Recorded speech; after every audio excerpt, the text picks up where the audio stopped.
Every day is a beach day in Tofino. Go surfing. Ride that first wave. Embark on a rainforest hike. Check out our fishing. Or take in coastal art. Spend your morning seeking out wildlife. Enjoy Tofino's great outdoors. Find sea stars, anemones, and more marine life. Whatever your pace, there are endless ways to make the most of this vibrant, treasured place. What a day to celebrate the lives of 215 children found buried at Kamloops School. Wait, what? The remains of 215 children, some as young as 3, buried for decades on the grounds of the Kamloops Indian Residential School. Their deaths believed to be undocumented, graves unmarked. The Prime Minister recognized last summer in announcing a new holiday. This week, we will be marking the very first National Day of Truth and Reconciliation. It'll be an important moment for all Canadians to reflect on the historic legacy of harm that residential schools has created.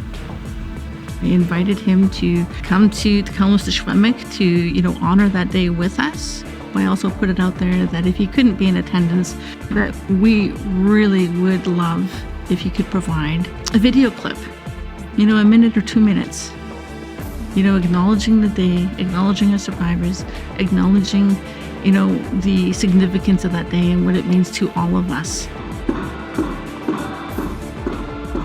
Last September 30th, as all of that was acknowledged into Kamloops in a ceremony broadcast on national television, the Prime Minister was nowhere to be seen. He was in BC, it turned out, on holiday. Why not in person, sir? Tracked down by journalists to a Vancouver Island beach. Oh, are you out of your mind? Good afternoon, everybody. Welcome back to another episode of M.I.A.'s In-Depth Analyses, where I talk about Canadian politics and history. Today's episode is about Prime Minister Justin Trudeau's idea of honoring the legacy of the harm that Canadian residential schools inflicted on Indigenous people in this country. On a day all about symbolism, Trudeau was seen with his wife on a beach in Tofino. In 2021, Justin Trudeau announced that there would be a new annual holiday in Canada called the National Day for Truth and Reconciliation to reflect on the horrors that occurred. It's horrific what was endured at these schools. In 2021, Prime Minister Justin Trudeau announced that September 30th would be the day for truth and reconciliation. It's now a Canadian holiday to recognize the legacy of the residential school system and the cultural genocide that occurred. The announcement of this holiday comes after the discovery of 215 children found buried in unmarked graves at the Kamloops Residential School. Children died, children were buried. Parents were not necessarily told that they had died. Children were buried in unmarked graves, adjacent to the schools oftentimes. The name of the institution is now known worldwide. Students always suspected children were buried here, and now they are reliving the horror. Thousands forced through the doors for nearly 80 years of Kamloops Residential School. The first things they did was they took us down to our cleansing room, where they cut off our hair. Then they deloused us. Then they scrubbed us down with disinfectant like we were diseased animals. Death was real here. We do know how some of these children died. Records from the 1930s were shared with us. Leslie Lewis, 9-year-old boy, died from an epileptic seizure. The Indian agent filed a report noting the overcrowded conditions in the institution. During an epidemic, it is impossible to properly isolate the patient and contacts. The need for separate quarters to house sick children is evident. The Kamloops announced in May of 2021 that the remains of 215 children were found using ground-penetrating radar around the former Kamloops Indian Residential School. At Kamloops Residential School, the threat of death hung in the air. You better behave. Don't get out of line because there's the graveyard. And there's also the river. Those were warnings that were given to us as little tiny children, 5, 6 years old. Since then, many other First Nations have also searched school sites in their territories for more bodies. Since their discovery, more than a dozen other Indigenous communities have started their own investigations into suspected grave sites. After the news out of Kamloops, everybody wanted that work to start. I'm doing my best to help as many communities as I can. It feels like we've only just scratched the surface. Yes, no school ground has been fully searched yet. No investigation is anywhere near being complete. So we have barely scratched the surface, and there are thousands of graves left to search and to investigate and to understand. This summer, the Canadian government earmarked $83 million for the search for bodies. But Indigenous leaders say that's not enough, and are asking for a full, independent investigation into the deaths at the schools. On June 23rd, it was discovered that 751 unmarked graves were discovered near the former M.I.A. Indian School. 182 bodies were found on June 30th at St. Eugene's Mission School. To date, the Truth and Reconciliation Commission report estimates the number of unmarked graves to be 3,200 children. Who needs to still be held accountable? I think the governments are accountable. The government shouldn't be leading the searches, but they should be supporting them with the resources. It has to be Indigenous-led to ensure that it's trauma-informed and it puts the survivors front and center. But the governments, which in many cases help to perpetrate this, should definitely foot the bill. On September 30th, 2021, Canada marked its first National Day for Truth and Reconciliation. I went to Parliament. Thousands were here to honor lost children and survivors of residential schools. And they had laid out 215 shoes for all the children at Kamloops. And there were teddy bears, letters, photographs, survivors telling their stories, singing, educating. It was heartbreaking. I definitely cried a lot, but it was also very educational. But guess what Prime Minister Justin Trudeau did? Trudeau flew to Tofino, BC to join his family for a little vacation. On Parliament Hill today, the memorial for victims of residential schools remains. And so do questions about why the Prime Minister skipped out on the National Day of Truth and Reconciliation here. I was angered. I just thought, wow, he is over there, but didn't have the time to send regrets or send a video. So I really had to bite my tongue. Actions speak louder than words, and his actions spoke very, very loudly. A lot of people, I think, look up to him or care about what he has to say. So he should have been here just for that. The Kamloops First Nations said that Trudeau, quote, missed an opportunity to show his commitment to survivors of residential schools by not replying to any of the invitations that they had sent to him to take part in an event marking the first annual National Truth and Reconciliation Day. Others point out Trudeau flew to BC without stopping in Kamloops. The discovery of graves there pushed the horror of residential schools back into the spotlight. The chief sent 2 invitations to Trudeau. I did hold out hope that he would be here today. Last September 30th, as all of that was acknowledged into Kamloops in a ceremony broadcast on national television, the Prime Minister was nowhere to be seen. He was in BC, it turned out, on holiday. Why not in person, sir? Tracked down by journalists to a Vancouver Island beach. On October 18th, almost a month later, Trudeau finally answers their invitations and shows up in Kamloops to speak to the First Nations community, and he is ripped apart. He's ripped a new one by these guys, and I just love to see it. She wasn't biting her tongue a few weeks later when a chastened Prime Minister finally showed up. Today is about making some positive steps forward and rectifying a mistake.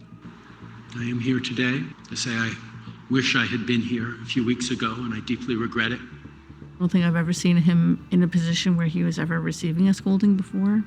For me, I wasn't about, wanting to humiliate or, to be aggressive. What I wanted to be was truthful about the pain that we all felt.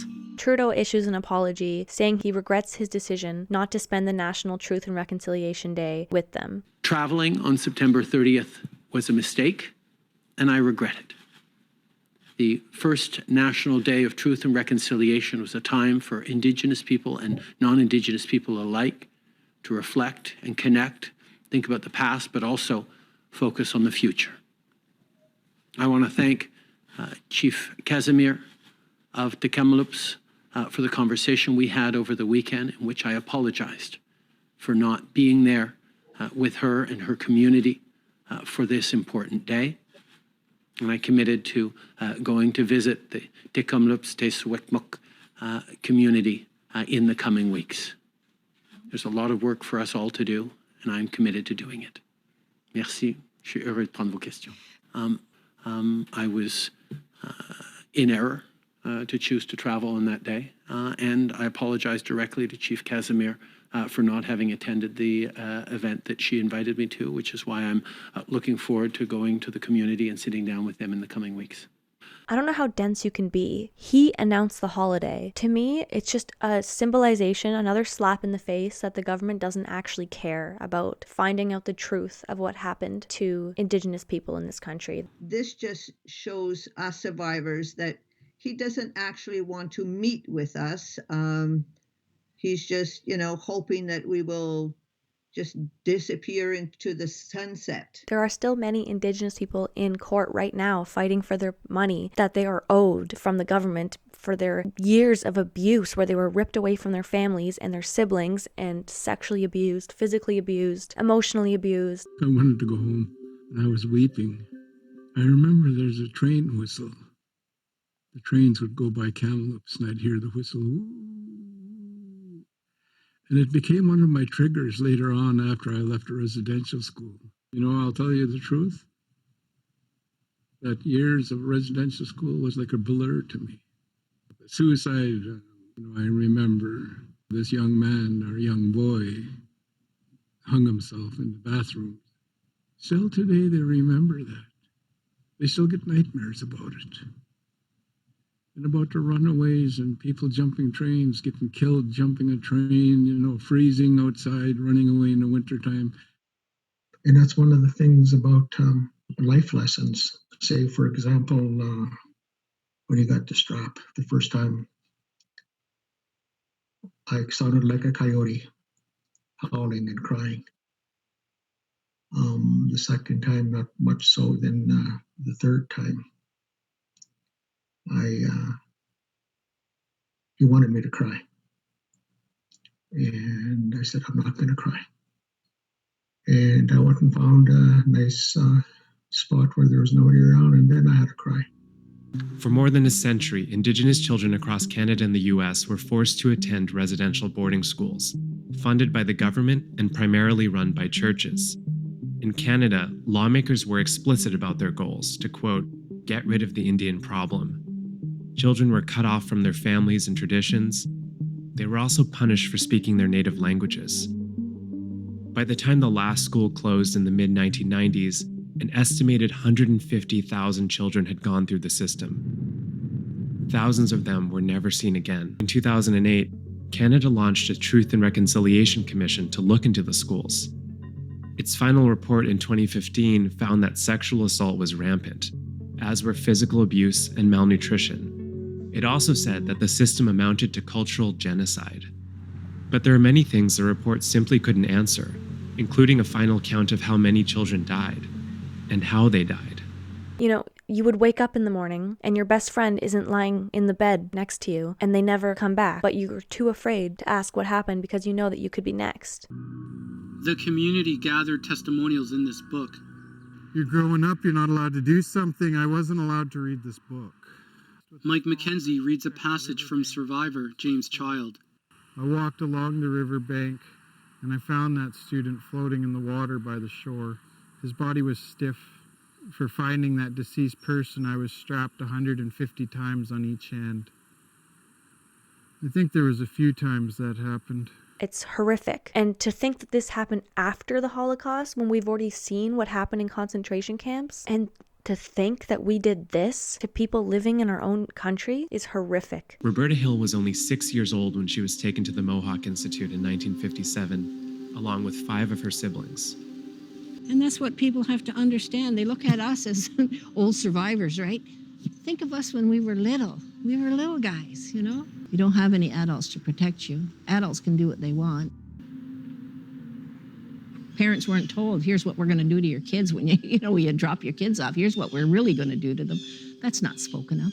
They tell you that we're going to feed your children, we're going to look after them, we're going to educate them. And so it's very false and misleading what they were saying, because that is not the truth. And the fact that he didn't even answer their calls to show up and just remember those kids. These children were given numbers. No one ever learned their names at the school. And the generational trauma that continues to go on this day is, how can you expect a child that was ripped away from its parents at a young age and forced to survive in horrible conditions? How can you expect that child to grow up and be a nurturing parent when they've never been taught how to love? They also want the government to address one of the major findings of the Truth and Reconciliation Commission, that Indigenous kids continue to be taken away from their parents, but now through the foster care system. Today, Indigenous children make up more than half of those in foster care, despite being just 8% of the country's youth. With the Truth and Reconciliation Report, the very first call to action was reduce the number of Indigenous children in foster care. Do you see that happening? No, things seem to be getting worse. I would say the child welfare system is a result of the residential school system, and specifically the overrepresentation of Indigenous children in child welfare systems. The family and personal lives of Indigenous people were so disrupted for so long that there is just this tremendous impact on the lives of people that continues right to this day. So yeah, Trudeau went on a vacation. Hey, that's a short one, but that's all I have for you guys today. I would like to do this topic justice in future videos, so this is just the beginning of a series for sure. So make sure to like and subscribe. In the next video next week, I will be wearing purple to finish off the rainbow, so that's pretty cool. Thanks for sticking around, and I'll see you in the next one. The residential school system is actually very successful. I don't know if anybody's looked at how many kids never returned home, how many children that may have had their languages, their culture, traditions, ceremonies, don't have it when they left here. I just think that they were very effective in doing what they were doing. I'm a big believer in the phrase, no truth, no reconciliation. So there does need to be an acceptance and a reckoning with the history. Yeah, Canada talks a lot about truth and reconciliation. Well, we're still working on that truth. Yeah. And I think that's where we are with reconciliation. Once we do all this and we find out all of the truths, then we'll talk about reconciliation. We're all one people. We're one nation. And it is our cultural and traditional strength, I believe, that has allowed us to carry on and to live.